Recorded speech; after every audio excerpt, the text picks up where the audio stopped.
الرحمن الرحیم، السلام علیکم۔ میں ہوں محمد عثمان اور آپ دیکھ رہے ہیں پروگرام حرفراز زور محبوب جان کے ساتھ۔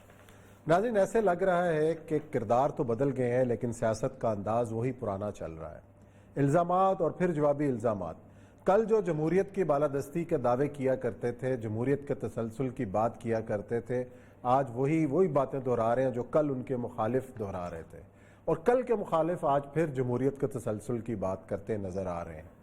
یہ کیا ہے، کس طریقے سے ہو رہا ہے، اور ملک کی سیاست آنے والے دنوں میں کیا رخ اختیار کرے گی، اسی ایشو پر آج ہم کریں گے بات، اور ساتھ ہی آج ذکر ہوگا 8 اکتوبر کے زلزلے کی، کچھ یادیں کہ کیا ہم نے ایسے واقعات سے کیا سبق سیکھا، اور کیا آج پاکستان ایسے حادثات سے، ایسے سانحات سے بچنے کے لیے ہم نے کیا تیاری کی، اور ساتھ ہی آذربائیجان کے ایشو کے اوپر بات ہوگی۔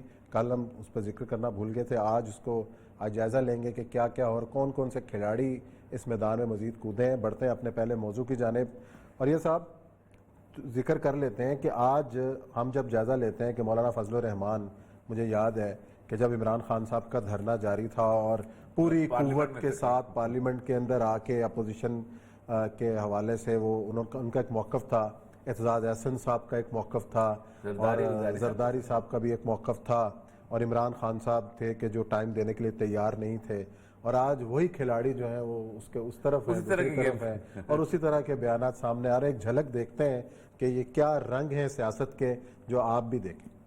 جی اوریہ صاحب، کیا تبصرہ ہے اس ساری صورتحال کے اوپر؟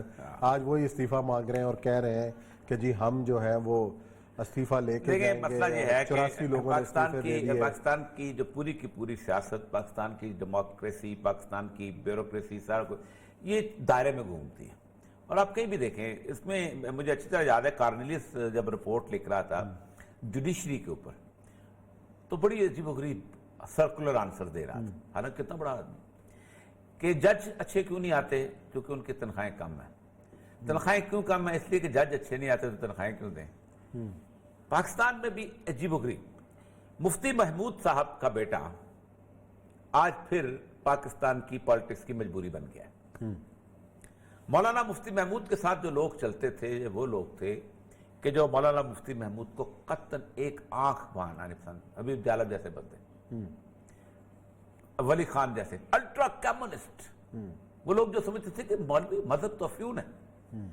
مفتی محمود کو صدر بنانے میں اس وقت، آج تو بات کھل بھی جائے تو کوئی مسئلہ نہیں، باقاعدہ کوشش کی تھی ذوالفقار علی بھٹو نے کہ اس کو صدر بنایا جائے۔ اچھا، مولانا کوثر نیازی کے تھرو۔ اچھا، جماعت اسلامی نے پرپوزل پیش کی تھی کہ اصغر خان جو ہے اس کو صدر بنایا جائے اور پروفیسر غفور احمد کو سیکرٹری جنرل بنایا جائے۔ بھٹو کو خوف تھا کہ اصغر خان کا ایک امیج ہے، اصغر خان اگر اس طرح کا بندہ آ گیا تو میرے مقابلہ نہیں ہو سکے گا، جو اس کی بہت بڑی خام خیالی ثابت ہوئی بات میں کہ اس ملک کے ساتھ جس وقت ایک نعرہ مذہب کے نام کا لگ جاتا ہے تو پھر اصغر خان بھی کہیں نہیں رہتا اور ذوالفقار علی بھٹو بھی کہیں نہیں رہتا۔ اچھا، پھر ضیاء الحق بھی آ کے پہلی تقریر میں یہی کہتا ہے کہ گزشتہ تحریک میں اس ملک میں جو جذبہ اسلام کا دیکھنے میں ملا ہے ہم اس جذبے کو لے کے آگے بڑھیں گے۔ اچھا، ٹھیک۔ مولانا مفتی محمود صاحب سے پرسوں چرسوں ملے ہیں سلیم صافی صاحب، مولانا فضل الرحمان سے ملے ہیں، تو انہوں نے کہا کہ مولانا ہمارا کنسرن یہ ہے باقی سارے لوگوں کا کہ آپ مذہبی کارڈ استعمال کریں گے، تو یہ تو بڑی غلط بات ہے۔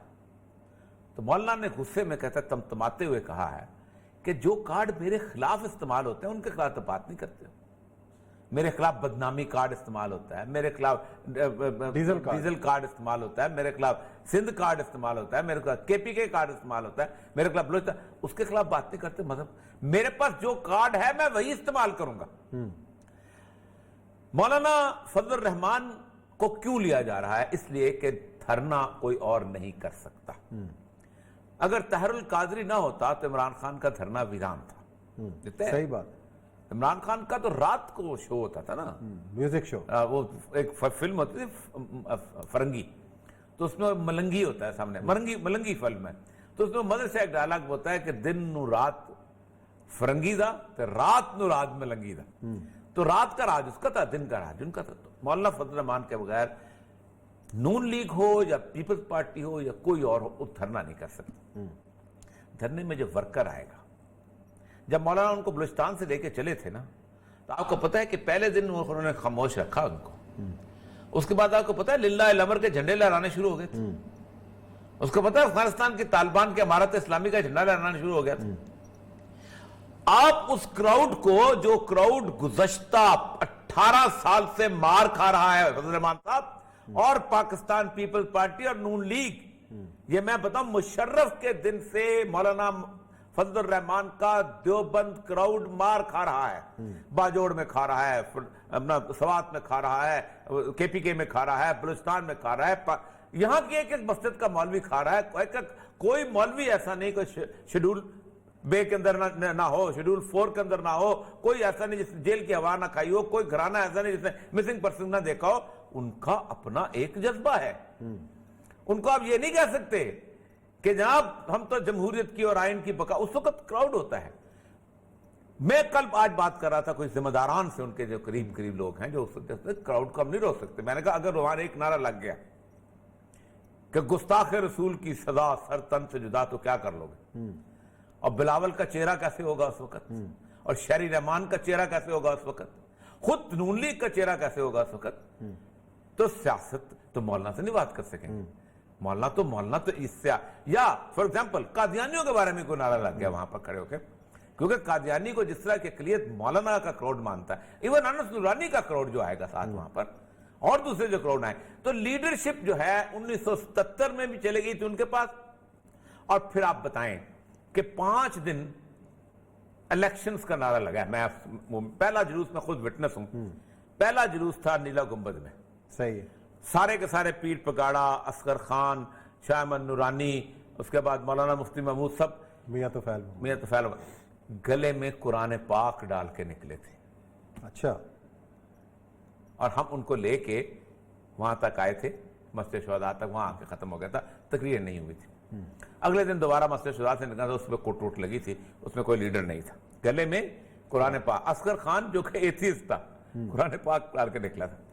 یہ سارے لوگ, نسیم ولی خان. اچھا چلو, اس تحریک کے نتیجے میں کس کو کیا ملا, کسی کو اور اس تحریک کے نتیجے میں کس کو کیا ملنے والا ہے؟ میرا خیال یہ ہے, میں آپ کو بتاؤں کہ اصل مسئلہ یہ ہے کہ آج جب مثلا خواجہ آصف صاحب تقریر فرما رہے تھے, انہوں نے کہا کہ دیکھیں کہ ہم 85 لوگ ہیں, ہم استعفیٰ دے دیں گے, اور 84 لوگ جیسے اس پہ دیکھیں کیسے آپ سینیٹ الیکشن کراتے ہیں, اور الیکٹرل کالج. آپ کو پتا اس وقت ایک بحث چل رہی تھی, اعتزاز احسن اور یہ لوگ کھڑے ہو کے کہتے تھے کہ عمران خان تم میں ہمت نہیں ہے استعفیٰ دینے کی, نہیں, تم قومی اسمبلی سے استعفیٰ دے دو گے, تم ہمیں گرانا ہے تو تم کے پی کی گورنمنٹ ختم کر, ہم خود گر جائیں گے. ایک ٹانگ ختم ہو گئی نا. کنجی جو ہے اس سارے موومنٹ کی وہ زرداری کے ہاتھ میں ہے. اچھا. سندھ کی گورنمنٹ گرے گی تو الیکٹرل کالج دھرام سے گر جائے گا, لیکن وہ کون گرائے گا, یہ ہے مسئلہ. اس لیے پبلک کو بیوقوف بنانا, بارگین کرنے کے لیے کچھ پتے تو رکھنے پڑیں گے نا. سب سے بڑا پتا جو ہے وہ مولانا فضل الرحمان کے پاس ہے. آپ کو پتا ہے اپنے فیکٹف آنے والا ہے. یہ جلوس جس طرح عمران خان کو کور کرتے تھے نا, اس طرح فضل الرحمان کے کراؤڈ جلوس کو دنیا کور کرے گی. Pakistan on the way of fundamentalism, Pakistan on the verge of mullahism, Pakistan on the way of religious fanaticism, یہ نعرے اب چلیں گے. تو کیا ہوگا؟ تو پھر مولانا چاہتے ہیں کہ میں نعرے نہ لگاؤں, ساڑھنا پہلا معاملہ کر. مولانا بہت تیز آدمی آپ کے جاتا نہیں, تو آپ کو نظر آ رہا ہے کہ معاملہ, اور مولانا کو بہت رنج ہے اپنے دھرنے کا. جو کچھ نون لیگ نے, یعنی آپ اندازہ کریں 2 گھنٹے کی ملاقات ہے مولانا صاحب سے, جب وہ یہاں لاہور میں تھے, رائمنڈ سے ہو کے آ رہے تھے. ہسپتال میں ہر بندہ ملا ہے, مولانا فضل الرحمان کو اجازت نہیں دی گئی نواز شریف نے. کیا چہرہ ہے ان کا.